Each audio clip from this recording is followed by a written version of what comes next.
தமிழ்நாட்டு அரசியலில் கடந்த 2-3 தினங்களாக 2 விடயங்களை பற்றி நிறைய விவாதங்கள் நடந்துக்கிட்டு இருக்குது. அது அரசியல் கட்சிகளாக இருக்கட்டும், இல்லாட்டினா ஊடகங்களாக இருக்கட்டும், 2 விடயங்களை பற்றி விவாதம் பண்ணி நடந்துக்கிட்டு இருக்குது. 2 விடயம் இல்லை, நிறைய மக்கள் பிரச்சனைகளாக இருக்குது. அது நாள்தோறும் நீங்கள் கேட்டுக்கிட்டு இருக்கீங்க. அதெல்லாம் பேசுவோம். ஆனால் முக்கியமானது என்ன அப்படின்னா 2 என்ன அப்படின்னா, தொழில்துறை சார்ந்து நம்மளுக்கு வர வேண்டிய முதலீடு அண்டை மாநிலத்துக்கு சென்றது. 2வது நிறைய பேர் சமூக வலைதளங்களை எழுதுறதுனால அதுக்கான கைது அப்படின்ற மாதிரியான விடயங்கள்.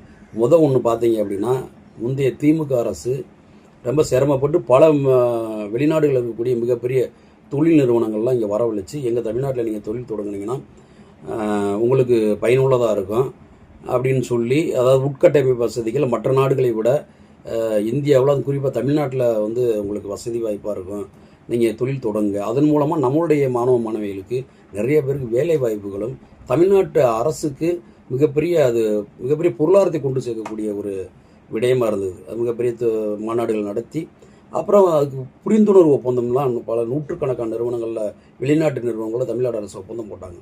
அது முறைப்படி இந்த ஜூன் ஜூலைலாம் ஆரம்பிக்கணும். அதில் பார்த்தீங்கன்னா ஒரு 3 நிறுவனத்தை இவங்க இப்போ ஆரம்பத்தில் ஒரு 3 நிறுவனம் ஆரம்பத்தில் போயிட்டாங்க. இனி நூற்றுக்கணக்கான நிறுவனங்கள் என்ன கிடக்குது. அந்த 3 நிறுவனங்கள்னா நான் குறிப்பிட்ட தேதியில் ஆரம்பிக்கணும். இந்த அரசாங்கம் புதிதாக இப்போ இருக்கக்கூடிய அரசாங்கம் எங்களை தொடர்பு கொள்ளவே இல்லை. தொடர்பு கொண்டு நீங்கள் தொழில் ஆரம்பிக்கிறதுக்கு ஏதுவாக நாங்கள் உட்கட்டமைப்பு வசதிகளாம் செஞ்சாச்சு வாங்க அப்படின்னு எங்கள்கிட்ட ஒரு வார்த்தையும் சொல்லலை. அதனால நாங்கள் என்ன பண்ணிட்டோம், நாங்கள் தொடர்பு கொண்டாலும் அவங்க கண்டுக்கறல. அவங்க அதை தான் சொல்கிறாங்க. அது என்ஃபீல்டு நிறுவனமாக இருக்கட்டும், அதே போல் என்ஃபீல்டு இங்கே இருக்குது, ஒரு பிரிவு இங்கே ஓப்பன் பண்ணுறதா இருந்தாங்க, அவங்களா இருக்கட்டும். அதே மாதிரி மாசாகான் டாக்ஸிப் பில்டர்ஸ் நிறுவனம், அது கப்பல் கட்டக்கூடிய ஒரு கட்டுமான நிறுவனம். இது தூத்துக்குடியில் அது முக்கியமாக பார்த்தீங்க அப்படின்னா, இந்த மாசாகான் டாக்ஸிப் பில்டர்ஸ் நிறுவனம் தூத்துக்குடியில் அங்கே வந்திருக்க வேண்டியது. அங்கே வந்திருந்தால் தூத்துக்குடி மக்களுக்கு மட்டுமில்ல, தென் மாவட்ட மக்களுக்கே பல இளைஞர்களுக்கு வேலை வாய்ப்பு அமைஞ்சிருக்கும். அதே மாதிரி இந்த 29,000 கோடி ரூபாய் அது நம்மளுடைய தமிழ்நாட்டு அரசாங்கத்துக்கு கிடச்சிருந்துருக்கும். அது இவங்க அழைக்காதனால, தொழில்துறை அமைச்சராக இருக்கக்கூடிய கீர்த்தனாவோ இல்லை இங்கே சீஃப் மினிஸ்டராக இருக்கக்கூடிய விஜய் அவர்களோ அது கண்டுக்கிறதுனால, அது முழுக்க அவங்க தொடர்பு கொண்டே இவங்க ஒன்றும் கண்டுக்கறல. அப்போ அவங்க என்ன பண்ணுவாங்க, அண்டை மாநிலத்துக்கு ஆந்திராவுக்கு போயிட்டாங்க. இப்போ என்ஃபீல்டு நிறுவனம், இவங்க அந்த மாசாகான் டாப்ஸிப் நிறுவனமும், இன்னொரு நிறுவனம், 3 நிறுவனம் கடந்த இந்த 2-3 தினங்களில் அங்கே போயிட்டாங்க. இந்த ஒரு வாரத்துக்குள்ளே அங்கே போயிட்டாங்க. இப்போ அந்த கீர்த்தனா அதை என்ன தான் பண்ணுறாங்க அப்படின்னு பார்த்தீங்கன்னா, அவங்க என்னன்னு பார்த்தா எங்கேயோ போய் இந்த லயன்ஸ் கிளப்பில் பெண்கள் போய் உட்காந்து குத்தாட்டம் டான்ஸ் ஆடிக்கிட்டு இருக்காங்க. இப்போ இது பெரிய விவாத பொருளான பின்னாடி, அவங்க நிறைய கேள்வி கேட்ட பின்னாடி, இப்போ திடீர்னு இன்னைக்கு காலையில் 9ஆம் தேதி காலையில் ஒரு ஃப்ளாஷ் நியூஸ் போது தென்கொரியாவுக்கு போயிட்டாங்க அப்படின்னு சொல்லி. என்னன்னா, தென்கொரியாவில் ஹோண்டாய் நிறுவனத்தை போய் பார்க்க போயிருக்காங்களாம்.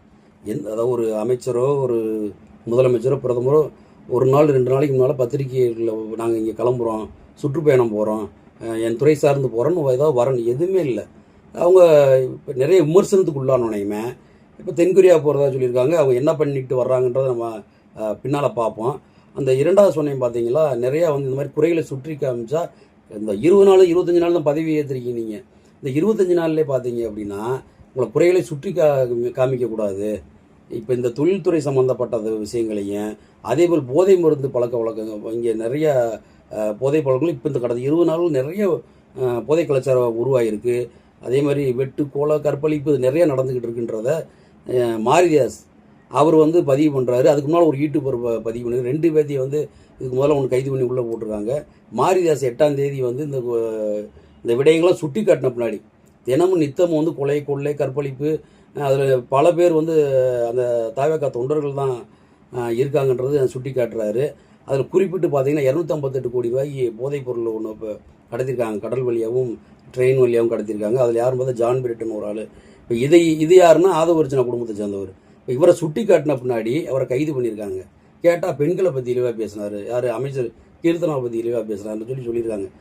நேற்று 8ஆம் தேதி கைது பண்ணோனையுமே இப்போ இன்னைக்கு தலையில் இப்போ இருக்கக்கூடிய தமிழக அரசுடைய தலையில் குட்டை கொட்டி உயர்நீதிமன்றம் இன்றைக்கி அவரை ஜாமீனில் வெளியிட்டிருக்காங்க. மாரிதாஸ் 24 மணி நேரத்துக்குள்ளே வெளியிட்டிருக்காங்க. அவங்க கலைஞர் அவரை காலில் போய் விஜய் காலில் விழுந்த மாதிரி ஃபோட்டோ போட்டிருக்காங்க, கேடு கட்ட நாய்க. அதை வந்து எவனும் கைது பண்ண மாட்டேறான். இன்னும் திமுக குடும்பம், அதாவது திமுகவுடைய முதல்வராக இருக்கட்டும், துணை முதல்வராக இருக்கட்டும், அதே மாதிரி எதிர்க்கட்சிகளாக இருக்கவங்க, அதாவது திமுக மட்டும் இல்லை, விஜய்க்கு எதிராக யாரெல்லாம் பேசுகிறாங்களோ அவங்களும் அசிங்கப்படுத்தி அம்மனம்மா படத்தை போட்டுக்கிட்டு இருக்கிறாங்க. அதெல்லாம் அவ்வளோ படம் நான் எடுத்து டவுன்லோட் பண்ணி வச்சுருக்கேன். நான் யாரெல்லாம் அதை போட்டு வச்சுருக்காங்க, அதாவது வந்து ரொம்ப கேவலமாக வல்கராக வந்து போட்டு வச்சுருக்காங்க, மீம்ஸ் மாதிரி போட்டு வச்சுருக்காங்க. அதெல்லாம் நம்ம அந்த ஃபேஸ்புக் கையில் நம்ம எடுத்து வச்சுருக்கோம், பிரிண்ட் அவுட் எடுத்து வச்சுருக்கோம். அவங்க மேலே நான் கம்ப்ளைண்ட் கொடுத்தா எவன் இது வரைக்கும் எடுக்க மாட்டேன். கலைஞர் வந்து எவ்வளோ பெரிய ஆளுமே, அவர் வந்து போய் காலில் விழுகிறாராம். யாரு காலில்? விஜய் காலில் விழுகிறான்.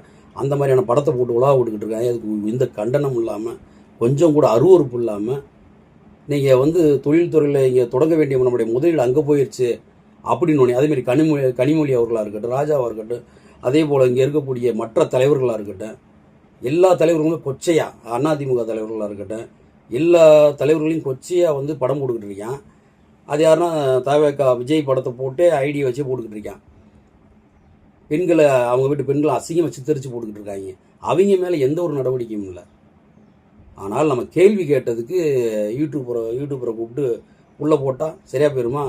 நீதிமன்றம் நீங்கள் சொல்கிறதெல்லாம் கேட்டுருமா? இந்த அவர் ஒரே நாளில் வெளியில் வந்துட்டா அப்படி. அவ்வளோ பேர் கண்டனம் தெரிவிக்கிறாங்க, இந்த ஒரே நாளில் வெளியில் வந்துட்டா அப்படி.